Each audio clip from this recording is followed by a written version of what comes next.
नमस्कार, आप देख रहे हैं डेली न्यूज 9 और मैं हूं मनीषा श्रीवास आपके साथ। डालते हैं एक नजर आज की मुख्य खबरों पर। समक्ष है वयोवृद्धास comprehensive rehabilitation and palliative care के director doctor Ravi Wankhede sir. नमस्कार सर, हम आपसे ये जानना चाहेंगे कि पोस्ट कोविड ईरा में देखा गया कि काफ़ी जो पेशेंट है उसको थ्रोम्बोलिसिस के प्रॉब्लम की वजह से पैरालिसिस के काफ़ी इफेक्ट बढ़ गए। तो ये जो पैरालिसिस के जो इफेक्ट हो रहे हैं उसमें आपका जो पोस्ट मैनेजमेंट ऑपरेटिव जो पार्ट है वो किस तरह का है, उस बारे में बताइए। देखिए, कोविड जिस वायरस की वजह से होता है वो खून के थक्के बनाने का बढ़ा रहा है। एक्चुअली खून के थक्के बढ़ा रहा है शरीर में, और वो खून के थक्के जब रक्त धमनियों में बहकर यदि दिमाग में आते हैं तो फिर दिमाग के उस पर्टिकुलर पार्ट को ऑक्सीजन नहीं मिलता। ये एक केस होता है, या दूसरा ब्लड प्रेशर बढ़ने की वजह से वो रक्त धमनी जो है वो फूट जाती है, जिसको हेमरेज बोलते हैं। तो दोनों केस में दिमाग के उस भाग को ऑक्सीजन नहीं मिलता, और ऑक्सीजन नहीं मिलने की वजह से वो दिमाग का पार्ट डेड हो जाता है, और वो पार्ट जो भी बॉडी का पार्ट कंट्रोल करता रहेगा उसको वो फ्लासिड करता है, मतलब पैरालिसिस करता है। तो जब रक्त धमनी फूटती है या रक्त धमनी से रक्त का प्रवाह रुक जाता है, उसको हम स्ट्रोक बोलते हैं, और उसका इफेक्ट जो होता है वो पैरालिसिस होता है। जो मसल फ्लासिड हो जाती है, हमारी जो मांसपेशियाँ उनकी ताकत निकल जाती है, उसको हम लकवा कहते हैं। अब ये लकवा जो है वो पहले 90 दिन होने के बाद पहले 90 दिन सबसे महत्वपूर्ण रहते हैं उसके इलाज के लिए। आप जब उसके इलाज के लिए हॉस्पिटल में जाते हैं या चिकित्सालय में जाते हैं, वहाँ आपकी जान तो बच जाती है, लेकिन उस स्ट्रोक या लकवे की वजह से जो अपंगत्व आ जाता है, फिर वो शारीरिक हो या मानसिक हो, उसका इलाज अभी तक इंडियन हेल्थ सिस्टम में जो है वो मिसिंग है। तो वो लिंक प्रोवाइड करते हैं हम, जहाँ पर हम उनके शारीरिक अपंगत्व को दूर करने की कोशिश करते हैं, और मानसिक अपंगत्व जब भी ब्रेन की इंजरी होती है या हमारे मेंदु में रक्त स्राव होने की वजह से कोई इंजरी होती है, मे बी ऑटोमोबाइल एक्सीडेंट में भी वो होता है, उसके बाद उस पेशेंट को डिप्रेशन भी आता है। तो ये मानसिक अपंगत्व होता है, और शारीरिक अपंगत्व तो लकवा आप समझते ही हैं, जहाँ पर हाथ और पैरों की ताकत चली जाती है। तो हम ये दोनों एस्पेक्ट बीमारी के हम एड्रेस करते हुए काम करते हैं। ये जो ब्लड वेसल्स में जो ब्लॉकेड आ जाते हैं उसका इफेक्ट डायरेक्ट नर्व सिस्टम पर होता है, उसके वजह से जैसे कि आपने बताया कि पैरालिसिस हो जाता, और इवन ये देखा गया कि जो पैर जो है अपना पैरों पे देखा गया विस्कुलर नेक्रोसिस की वजह से भी उसका इफेक्ट गहरा होते जाता है। तो उसका आर्थो पे क्या इफेक्ट होता है, उस बारे में बताइए। देखिए, ये तो केस टू केस बहुत डिफर करता है। आप यदि जब पैरालिसिस होता है या स्ट्रोक होता है और उसकी वजह से पैरों पर और उनके नर्व एंडिंग्स पे, तो हमारा जो मेंदु रहता है या हमारा ब्रेन जो रहता है वो मदरबोर्ड की जैसे रहता है, और वही हर बॉडी के हर पार्ट को कंट्रोल करता है, उनके मूवमेंट को, उनके ताकत को। तो ये नर्व एंडिंग्स जो कि नेकेड इलेक्ट्रिक वायर की जैसे होती है, उसमें यदि कोई इशू आ जाता है, मे इट बी एक्सीडेंट की वजह से, मे इट बी स्ट्रोक की वजह से, तो इलेक्ट्रिक सप्लाई, आप समझिए कम्युनिकेशन जो होता है नर्वस सिस्टम का, वो इलेक्ट्रोकेमिकल ग्रेडियंट के साथ में होता है। इस वजह से वहाँ पर उस पर्टिकुलर अंग या उस पर्टिकुलर मसल का दिमाग से कोऑर्डिनेशन ही टूट जाता है। अब नेक्रोसिस आपने जो बोला, नेक्रोसिस बहुत अलग अलग तरीक़ों से होता है, अलग अलग रीजंस की वजह से होता है। तो ये फेयर नहीं होगा कि मैं अभी एक ही रीज़न को पकड़ के उसका कोई इलाज बताऊँ। मेरे को केस देखने के बाद ही मैं बता पाऊँगा कि उसके लिए हम क्या कर सकते हैं। सर, ये आमतौर पे ये भी देखा गया है कि जो पैरालिसिस जो होता है पर्टिकुलरली गांव में कई तरह की भ्रांतियाँ होती है। कई लोगों को कोई मिसकंसेप्शन होता है कि ये ऐसा होता है, या फिर वो क्वैक्स के चक्कर में गिर जाते हैं, हकीम के चक्कर में गिर जाते हैं। तो जो बेसिक ट्रीटमेंट चाहिए, जो लाइन चाहिए, वो उन्हें मिल नहीं पाती। तो ये किस तरह का ऐसा एटमॉस्फेयर होता है, और यदि वो लोग किसी के बलि गिर जाते हैं तो आप उन्हें कैसा कन्विंस करते हैं, आपके पास ट्रीटमेंट के लिए आते हैं, उस बारे में बताइए। देखिए, यहाँ इंडिया आने के बाद ये सबसे बड़ा चैलेंज, सबसे बड़ी डिफ़िकल्टी है मेरे लिए। मैं 15 साल अमेरिका में था, और अमेरिका में यही प्रैक्टिस थी मेरी। तो मैंने यहाँ पर ऐसे पेशेंट भी देखे हैं जो लकवे के बाद में मिट्टी का तेल पिलाकर लाए जाते हैं, या लकवा होने के बाद में कोई मंगलवार या शनिवार सफ़ेद कबूतर का खून, और ये सारी भ्रांतियाँ फैली हुई है।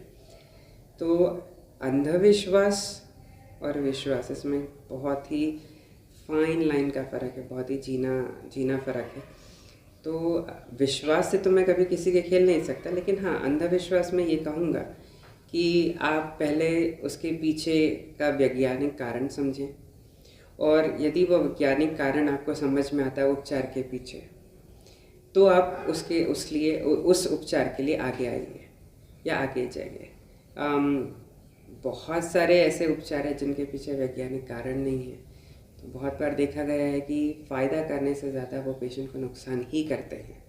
मैं किसी के विश्वास पे प्रश्न नहीं करूँगा, लेकिन हाँ, उसे अंधविश्वास बनने से ज़रूर मैं चाहूँगा कि वो रोकें और वैज्ञानिक अपने उसके पीछे का लॉजिक समझें।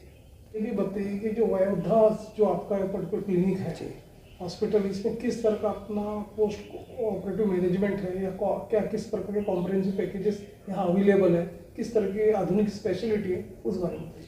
तो देखिए, हम लोग विश्वास करते हैं कोई भी बीमारी का उपचार यदि सिर्फ मशीन से होता तो अब तक वेस्टर्न कंट्रीज़ में तो बीमारियां नहीं होती लोगों को, और यह बीमारियां होने के बाद उनका उपचार भी 100% हो जाता।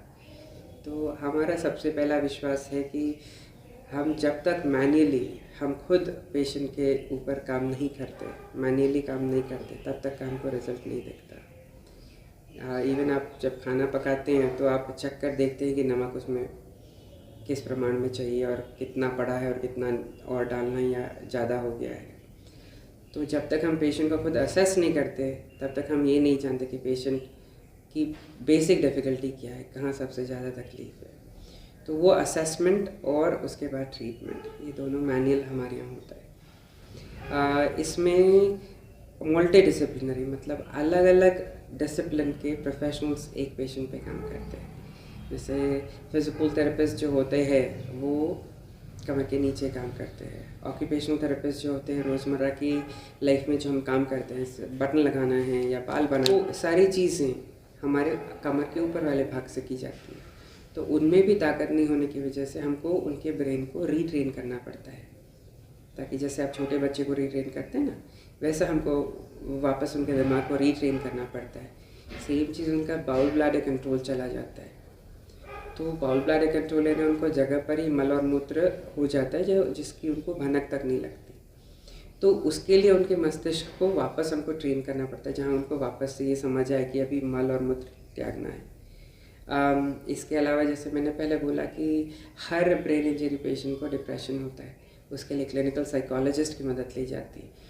तो ऐसे 3 से 4 अलग अलग डिसिप्लिन के लोग एक पेशेंट पे काम करते हैं, तब हम कहीं जाकर रिजल्ट दिखा पाते हैं। और ये कोई भी ट्रीटमेंट रात भर की बात नहीं है या 2 रात की बात नहीं है, 2 दिन की बात नहीं है। ये कंटिन्यूअस मेहनत का काम है, पेशेंट की तरफ से भी और हमारे तरफ से भी। तब कहीं जाकर 5 से 6 दिन में पेशेंट को फ़र्क दिखाई पड़ता है। मैं उपचार की बात नहीं कर रहा हूँ, फिर से सुनिए, फ़र्क दिखाई पड़ता है। जब हमको वो फ़र्क दिखना चालू होता है तो हमें और आसानी से रास्ते उनके लिए ढूंढना आसान हो जाता है, जिस रास्ते हम उनको और बेहतरीन उपचार देकर उनके पैरों पर खड़े कर सकते हैं। अंतर्राज्यीय दर्शक आपको लाइव देख रहे हैं, हमारे दर्शकों को आप ये भी बताइए किसी तरह का कोई कॉम्प्लिकेशंस आ रहा है इनको, या जो पैरालिसिस संबंधी जो कुछ भी उनके मन में भ्रम है या वो ट्रीटमेंट करवाना चाहते हैं, तो आपका जो पर्टिकुलर हॉस्पिटल है कहाँ पे लोकेटेड है, उस बारे में आप बताइए। देखिए, नागपुर में खामला पांडे लेआउट में मेरा हॉस्पिटल लोकेटेड है, और यहाँ पर मैं पेशेंट्स को एडमिट करके भी उपचार करता हूँ। जो लोकल पेशेंट हैं उनको डे केयर के लिए बुला के दिन में 3 से 4 घंटे उनका उपचार होता है, और ऐसे पेशेंट हैं जिनको घंटे भर के थेरेपी की ज़रूरत रहती है तो वो भी उपचार यहाँ होता है। बट मोस्टली मेरे जो लकवा यानी पैरालिसिस यानी स्ट्रोक के जो पेशेंट हैं, वो उनको मिनिमम 3 घंटे का उपचार दिन में ज़रूरी होता है, और उसकी कंसिस्टेंसी होनी चाहिए। मतलब कम से कम उनको महीना भर तो भी ट्रीटमेंट लगता है, तब कहीं जाकर उनको कुछ % फ़र्क दिखना चालू होता है।